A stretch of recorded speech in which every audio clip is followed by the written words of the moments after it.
জলিলুল কদর সাহাবী হলো না? আমরা তো জলিলুল কদর যাত্রার পেছনে লাগাই দিই। তো জলিলুল কদর সাহাবী যাদেরকে বলে, তিনাদের মধ্যে জাবির ইবনে আব্দুল্লাহ অন্যতম।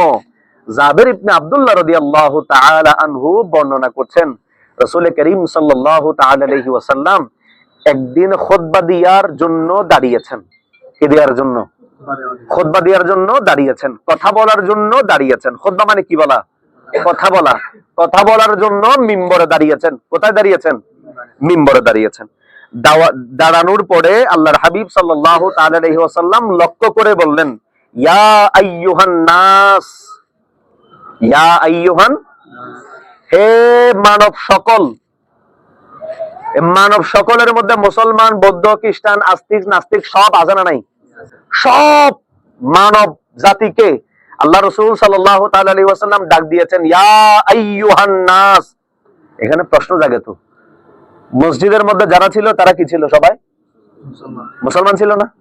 কিন্তু আল্লাহর হাবিব সাল্লাল্লাহু তাআলা আলাইহি ওয়াসাল্লাম চাইলে মুসলমান হিসেবে সম্বোধন করতে পারতেন, ইমানদার হিসেবে সম্বোধন করতে পারতেন। কিন্তু আল্লাহ রাসূল বলছেন, ইয়া আইয়ুহান নাস, তোমরা যারা আছো, তোমরাও যারা আসে নাই, কিয়ামত পর্যন্ত যত মানুষ আসবে মানব রূপে, সমস্ত মানব জাতিকে সম্বোধন করে আল্লাহর হাবিব সাল্লাল্লাহু আলাইহি ওয়াসাল্লাম বলছেন, ইয়া আইয়ুহান নাস মান আবাগাদানা আহলাল বাইত হাশারাহুল্লাহু ইয়াউমাল কিয়ামাতি ইয়াহুদিয়া। রাসূল সাল্লাল্লাহু তাআলা আলাইহি ওয়াসাল্লাম বলছে, হে মানব জাতিরা শোনো, যারা আমার আহলে বাইতের বিরোধিতা করবে, যারা আহলে বাইতকে কষ্ট দিবে, যারা আহলে বাইতের বিরোধিতা করবে, হাশারাহুল্লাহু ইয়াউমাল কিয়ামাতি ইয়াহুদিয়া, কাল কিয়ামতের ময়দানে তারা আল্লাহর সামনে দাঁড়াবে ইহুদি হয়ে। কি হয়ে? কথা বুঝতে পেরেছেন?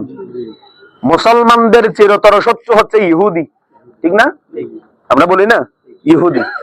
নবী বলছে, তোমরা যদি আহলে বাইতের বিরোধিতা করো, হে মানব জাতিরা শোনো, আহলে বাইতের বিরোধিতা যদি তোমরা করো, বিদ্বেষ যদি তোমাদের অন্তরে থাকে, কাল কিয়ামতের ময়দানে হাশারাহুল্লাহু ইয়াউমাল কিয়ামাতি ইহুদিয়া, তোমরা কিয়ামতের ময়দানে ইহুদি হয়ে আল্লাহর সামনে দাঁড়াবে। এখন বলেন তো, সারা বছর যে রোজা পালন করছেন, নামাজ পড়ছেন, হজ দিচ্ছেন, যাকাত দিচ্ছেন, ইহুদি হওয়ার জন্য? আল্লাহর সামনে ইহুদি হয়ে দাঁড়ানোর জন্য? আচ্ছা, আরো রাসূল সাল্লাল্লাহু আলাইহি ওয়াসাল্লাম আরো এই হাদিসের মধ্যে আরো বিশ্লেষণ করে আমাদেরকে বুঝিয়ে দিয়েছেন। একজন সাহাবী বলছেন, ফাকুলতু ইয়া রাসূলুল্লাহ সাল্লাল্লাহু তাআলা আলাইহি ওয়াসাল্লাম, তিনি বলছেন, ওয়া ইন সামা ওয়া সাল্লা, ইয়া রাসূলুল্লাহ, তারা যদি রোজাদার হয়, তারা যদি নামাজি হয়, ওয়া সাল্লা, তারা যদি নামাজি হয়, যারা দুনিয়াতে নামাজি ছিল, রোজাদার ছিল, ফাসাল্লা, তারা যদি সালাত আদায় করে, ওয়া সামা, তারা যদি রোজাও আদায় করে, তারাও কি ইহুদি হয়ে দাঁড়াবে? তারাও কি হয়ে দাঁড়াবে? তারাও কি ইহুদি হয়ে দাঁড়াবে? আমার নবী বলছে, ক্বালা ওয়া মিন সামা ওয়া সাল্লা ওয়া জাআমা আন্নাহু মুসলিমুন, আন্নাহু মুসলিমুন। আমার নবী বলছে, শুধু তাই না, তারা নামাজি হোক, তারা রোজাদার হোক, যদি তারা নিজেদেরকে মুসলমান হিসেবে দাবিও করে, কিয়ামতের ময়দানে তারা আহলে বাইতের দুশমনি করার কারণে, আহলে বাইতের প্রতি বিদ্বেষ রাখার কারণে কিয়ামতের ময়দানে তারা আল্লাহর সামনে ইহুদি হয়ে দাঁড়াবে। কথাটা কি ভারী কথা না হালকা কথা?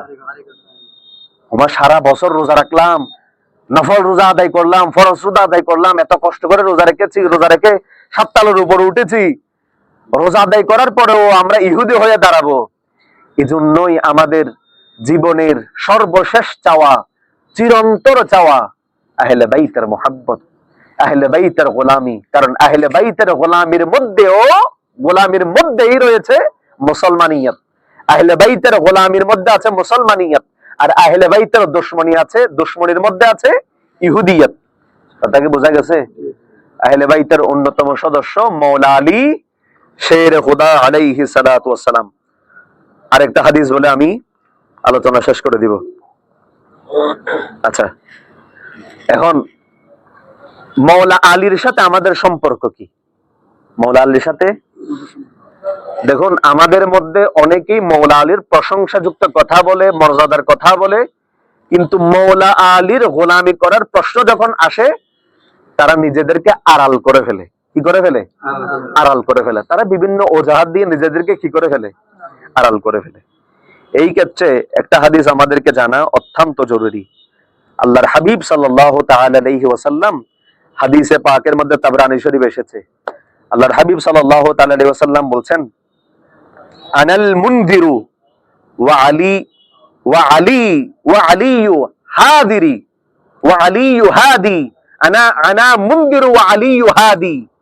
আমার নবী সাল্লাল্লাহু আলাইহি ওয়াসাল্লাম বলছে, আমি হলাম সতর্ককারী।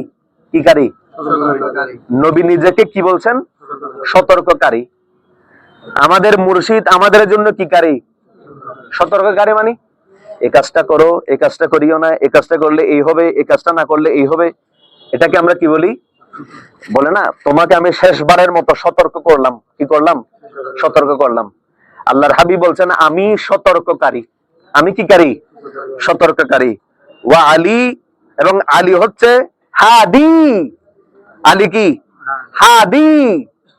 আমি সতর্ককারী, আলী হচ্ছে হাদি, পথ প্রদর্শক। সুবহানাল্লাহ। আলী কি? আমি সতর্ককারী, আলী পথ প্রদর্শক। আমি তোমাদেরকে সতর্ক করলাম, এই এই কাজ করো, এই কাজ করিও না, আমি সতর্ক করে গেলাম। আর আমার পরে মৌলা আলী তোমাদেরকে যেই পথে পরিচালনা করবে, তোমরা সেই পথেই পরিচালিত হবে। সুবহানাল্লাহ। কারণ তিনি হাদি। তিনি কি? হাদি। বিকা ইয়া আলীউন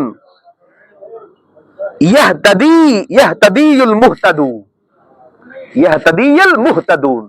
আমার নবী বলছে, হে আলী শোনো, আমি চলে যাওয়ার পরে যারা তোমাকে অনুসরণ করবে, তোমাকে মোহাব্বত করবে, তারাই হেদায়েত প্রাপ্ত। তারাই কি প্রাপ্ত? হেদায়েত প্রাপ্ত। তারাই হেদায়েত লাভ করবে যারা তোমাকে অনুসরণ করবে। তুমি যেই পথ দেখিয়েছো সেই পথে চলবে। আমি সতর্ককারী, আমি সতর্ক করে দিয়েছি 63 বছর জিন্দগিতে। বলেছি এই কাজ করো, এটা কোরআন, আল কোরআন, কোরআনে এই বলেছে, কোরআনে এই না করেছে, এই হ্যাঁ বলেছে। নামাজ পড়ো, রোজা রাখো, হজ করো, যাকাত করো। নবী যা যা বলেছেন বলে গিয়েছেন সতর্ককারী হিসেবে। কিন্তু ওই সতর্ককে যিনি লালন পালন করে পথ হিসেবে প্রতিষ্ঠিত করেছেন, তিনি মৌলা আলী শের হুদা আলাইহিস সালাতু ওয়াস সালাম।